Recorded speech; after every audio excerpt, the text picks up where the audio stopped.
Memperingati Hari Anak Perempuan Internasional, Yayasan Kerti Praja Denpasar bekerja sama dengan AIDS Healthcare Foundation Indonesia menggelar pergelaran seni dan sosialisasi penyakit menular seksual di level 21 Mall Denpasar Sabtu sore.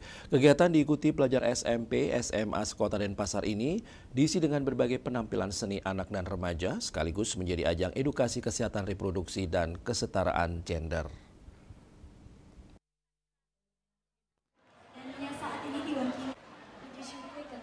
Peringatan Hari Anak Perempuan Internasional diperingati setiap tanggal 11 Oktober.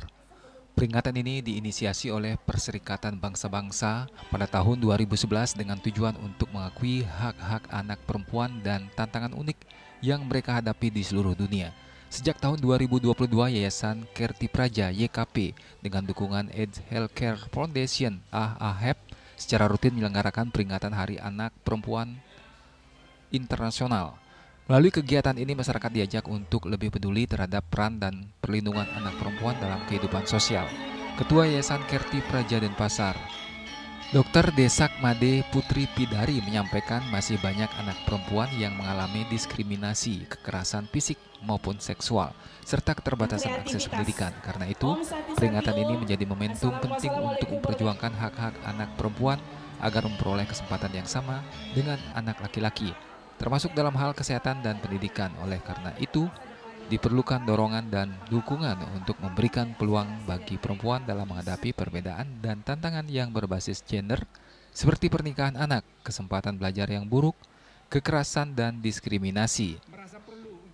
Nana Widistu, Advokasi dan Marketing AIDS Healthcare Foundation Indonesia menyatakan, peringatan Hari Anak Perempuan Internasional memberikan pemahaman mengenai masih ada kekerasan fisik dan seksual pada perempuan. Tradisi dan budaya suatu daerah, anak perempuan kurang mendapat akses pendidikan dan kesetaraan gender.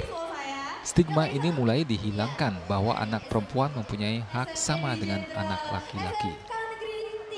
Ya, ada budaya-budaya tertentu yang tidak saja terjadi di Indonesia, tapi juga di berbagai negara yang membuat anak-anak perempuan itu memiliki keterbatasan untuk mengakses pendidikan dan kesehatan dan kesetaraan gender. Untuk itu secara internasional, AHF tidak saja karena tidak saja Hari Peringatan Anak Perempuan dilaksanakan di Indonesia, tapi di negara-negara lain seperti Asia dan Afrika. Untuk itu, peningkatan kesadaran itu harus ditumbuhkan. Diharapkan pemerintah serta orang-orang terkait terhadap kesetaraan hak anak perempuan itu menjadi lebih mengerti dan memberikan akses yang lebih baik.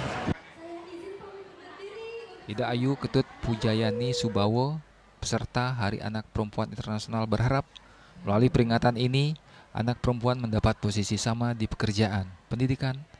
Selama ini diakui anak perempuan kerap mendapatkan kekerasan fisik dan verbal. Ini harus bisa dihilangkan. Tapi pada dasarnya anak perempuan itu hanya menggunakan pakaian yang ingin dia pakai, bukan ingin menarik perhatian seorang, seperti itu. Jadi adapun itu disebabkan oleh memang orang lain yang merasa anak perempuan tidak bisa melawan dengan perilaku mereka. Oleh karena itu, melalui Hari Anak Perempuan Internasional ini kami kuatkan lagi untuk semua anak-anak perempuan bahwa kita bisa melawan, kita bisa memiliki hak yang sama, kita tidak pantas untuk ditindas. Peringatan Hari Anak Perempuan Internasional dibuka oleh Kepala Dinas Pemberdayaan Perempuan, Perlindungan Anak dan Pengendalian Penduduk dan Keluarga Berencana P3A P2KB Kota Denpasar, Gusti Agung Sri Wetrawati, mewakili Wali Kota Denpasar. Peringatan ini selain pergelaran seni, kegiatan juga diisi dengan sosialisasi pencegahan HIV/AIDS dan penyakit menular seksual lainnya. Winata, Bali TV.